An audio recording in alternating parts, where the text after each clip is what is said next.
ومكملين معاكم اللحظات الحصرية.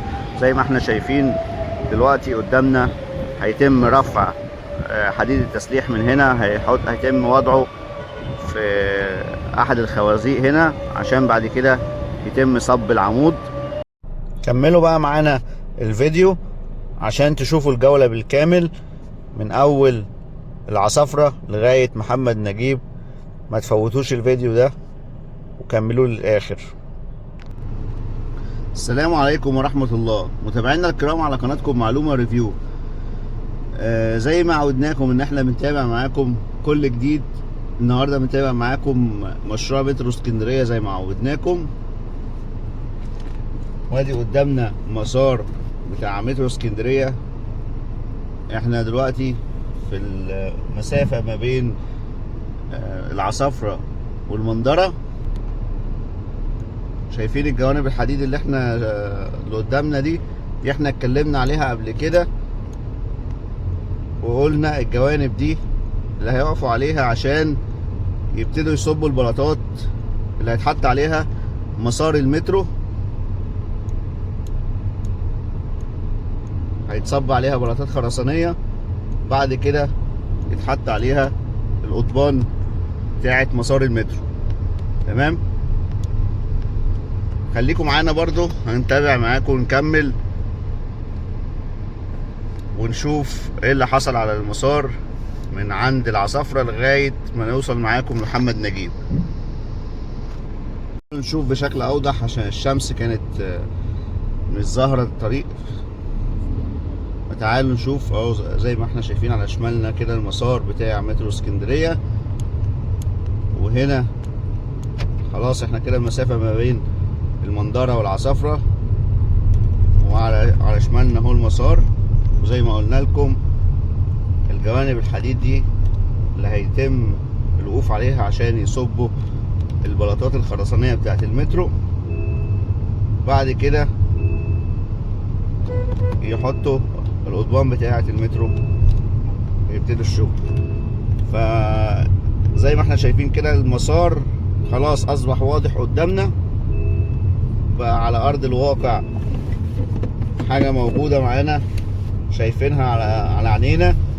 وخلاص مترو اسكندرية او حلم اسكندرية بقى بدأ يتنفذ على ارض الواقع وبدأ يبقى واقع. داخلين كده على محطة العصافرة زي ما احنا شايفين كده على شمالنا اهو. ان شاء الله يتم المشروع على خير ويعمل سيولة مرورية كبيرة، لانه طبعا قطر ابو قير كان بيشيل ناس كتير.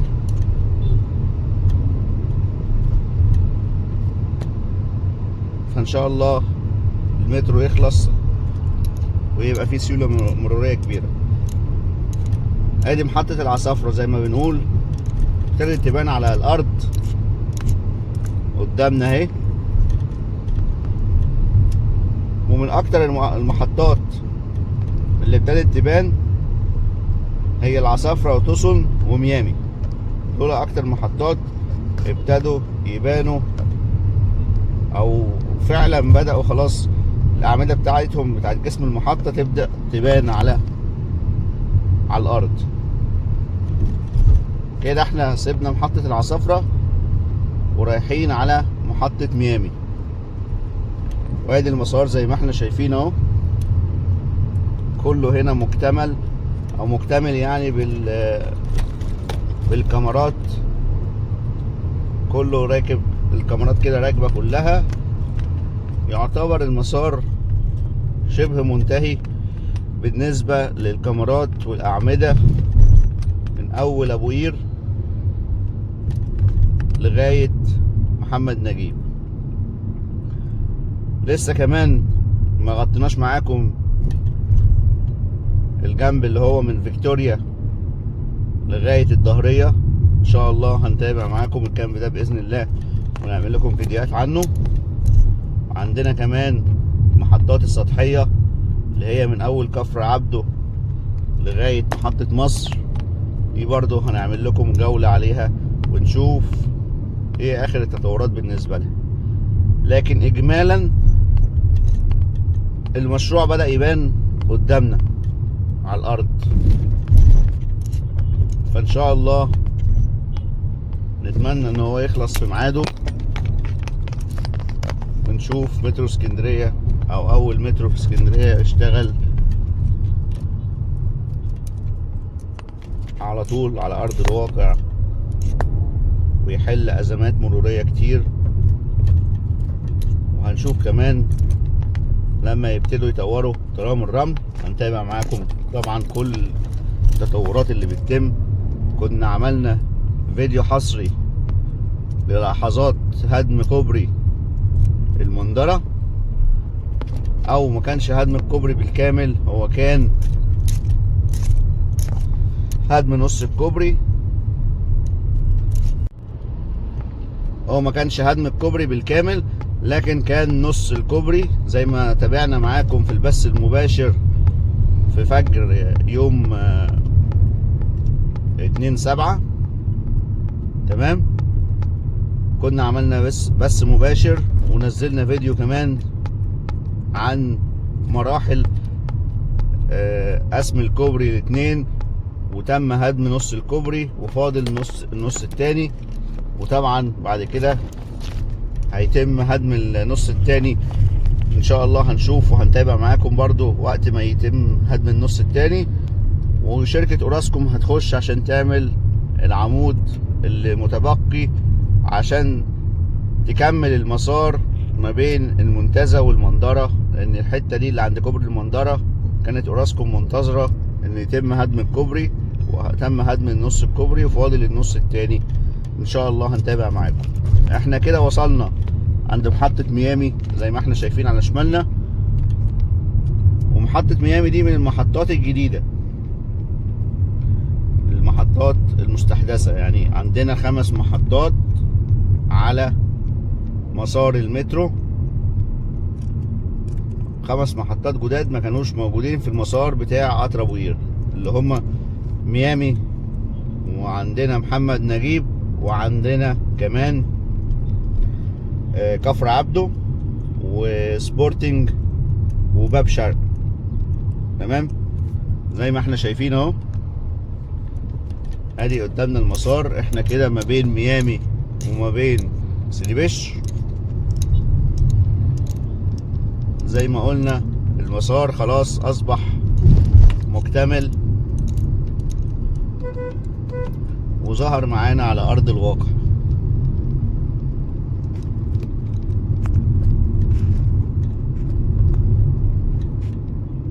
ومحطة سيدي بشر كمان ابتدت تبان، كان لسه ما كانش فيها شغل لكن الاعمدة بتاعتها ابتدت تبان اهي.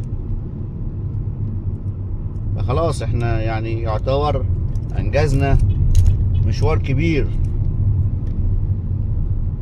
شركة اوراسكوم بصراحة عاملة انجاز كبير، بيشتغلوا طوال 24 ساعة، يعني في اي وقت بتعدي بتلاقيهم شغالين. ففي انجاز بيحصل هنا في اسكندرية عشان ينتهوا من المشروع. ادي قدامنا هنا على شمالنا محطة سيدي بشر.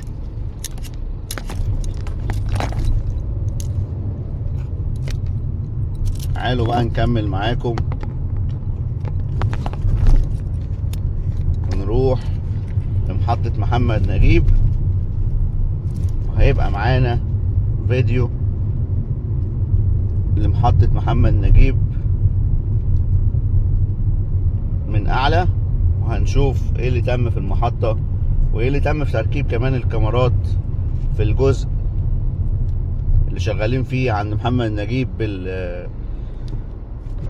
بالماكينة رفع الكاميرات.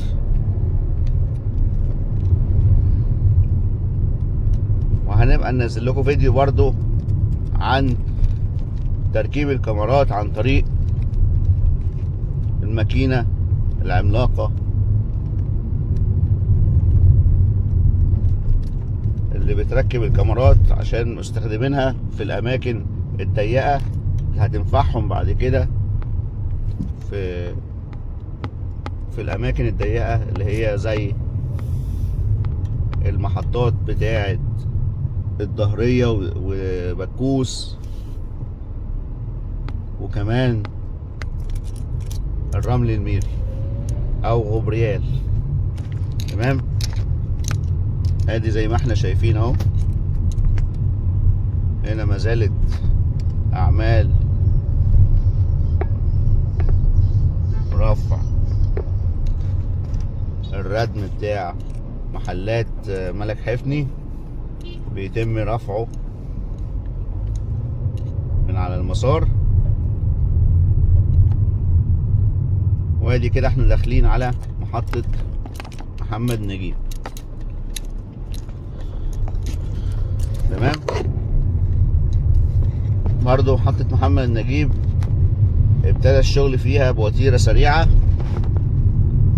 وادي شايفين الماكينات بتاعة الخوازيق، تعمل الخوازيق بتاعة المحطات، بتاعة المحطة بتاعة محطة محمد نجيب.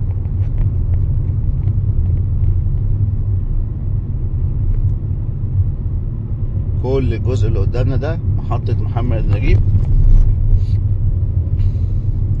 وطبعا تم ترحيلها من عند نفق محمد نجيب، عشان النفق زي ما قلنا قبل كده هيتم ردمه من الناحية البحرية او من ناحية بحر السكة، وهيتم عمل مكانه كوبري. تمام، ومن الناحية القبلية كنا غطينا معاكم برضو موضوع كوبري محمد نجيب ده. ومن الناحية القبلية هيتم فتح المسار بتاع النفق على بعضه، هيتم فتح النفق في الجهة القبلية على بعضه. تمام،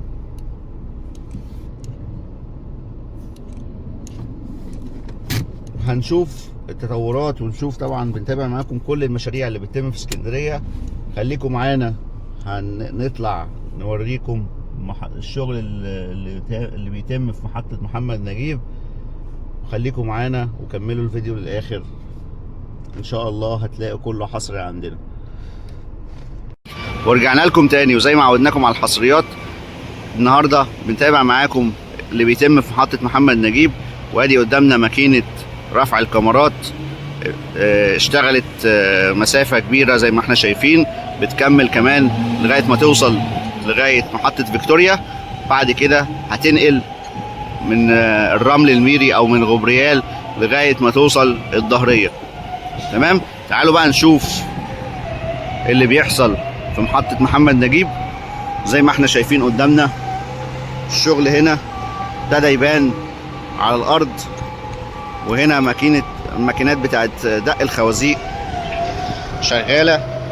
وادي قدامنا حديد التسليح بتاع الأعمدة زي ما احنا شايفين قدامنا.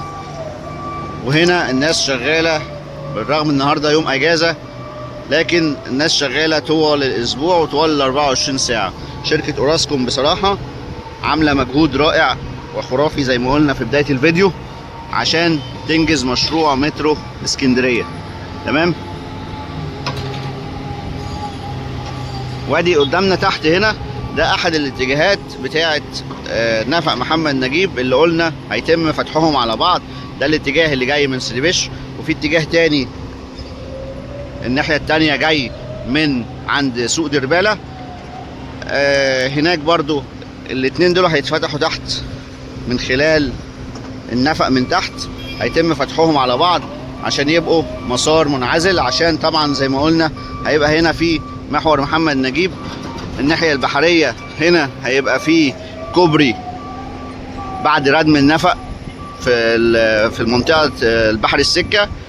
تمام، وطبعا مش هيبقى في بحر السكة وقبل السكة، لان هيبقى في محور لملك حفني هنا، وهيبقى في يوتيرن تلف منه عشان تكمل الناحية التانية وتاخد الكوبري اللي هيتعمل من هنا. الكوبري ده هيعدي تقاطع جمال عبد الناصر زي ما قلنا قبل كده، وهيعدي لغاية ما يوصل قبل العسوي، عشان اللي جاي من ملك حفني وعايز يروح ناحية البحر هيروح على طول ناحية البحر ولو عايز كمان يروح الاتجاه بتاع محطة الرمل هينزل من الكوبري بتاع محمد نجيب اللي على البحر اللي احنا صورناه، لكن الكوبري اللي بيتعمل هنا ده اسمه كوبري محمد نجيب تقاطع جمال عبد الناصر.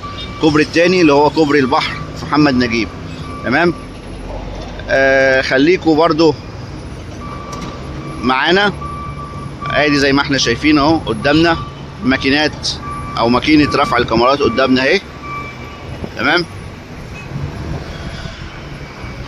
وهنا العمل مستمر في محطة محمد نجيب زي ما احنا شايفين.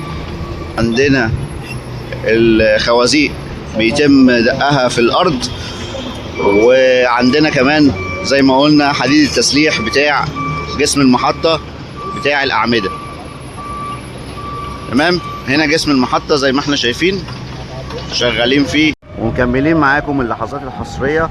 زي ما احنا شايفين دلوقتي قدامنا هيتم رفع حديد التسليح من هنا، هيتم وضعه في احد الخوازيق هنا عشان بعد كده يتم صب العمود. العمود ده عمود من أعمدة المحطة. تمام. خلينا نشوف معاكم ايه اللي بيتم. وادي زي ما احنا شايفين خلية نحل في محطة محمد نجيب بتسابق الزمن عشان تنهي مشروع مترو اسكندرية. خليكم معانا مكملين معاكم في حصرياتنا على قناتكم معلومة وريفيو.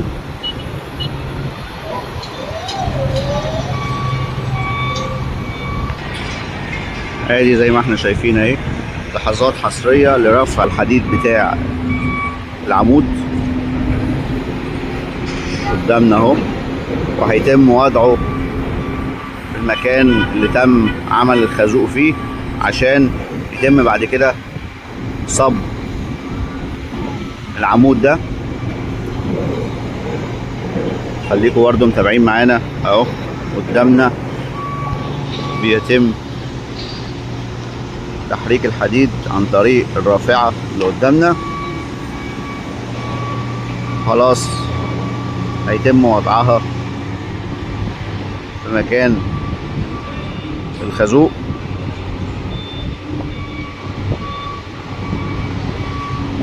عشان بعد كده زي ما قلنا يتم الصب عليها ووضع اساسات العمود لجسم محطة محمد نجيب. ادي قدامنا اهي خلاص هيتم تثبيتها.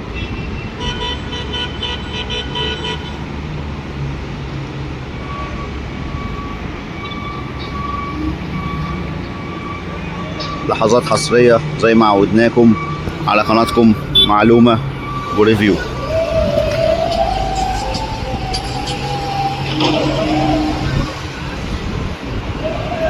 بصراحة شغل يعني عملاق او مجهود عملاق بالنسبة للي بيحصل في مشروع مترو اسكندرية. ادي اهو بيتم وضع حديد التسليح.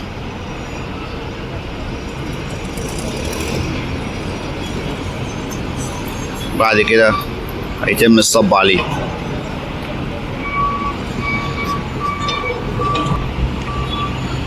وادي قدامنا اهو خلاص بيتم وضع حديد التسليح زي ما احنا شايفين. باللقطة دي بنحب ننهي معاكم جولتنا النهاردة. نشوفكم ان شاء الله على خير في فيديوهات جاية كتير. ما تنسوش اللايك والشير، وان شاء الله نكون عند حسن ظنكم. بنقدم لكم فيديوهات حصرية ومفيدة دايما اللي بيحصل في اسكندرية، وكمان بنعمل ريفيوهات عن اماكن سياحية واماكن ترفيهية. ما تنسوناش بقى من اللايك والشير عشان يوصلكم كل جديد على قناتكم معلومة وريفيو. والسلام عليكم ورحمة الله.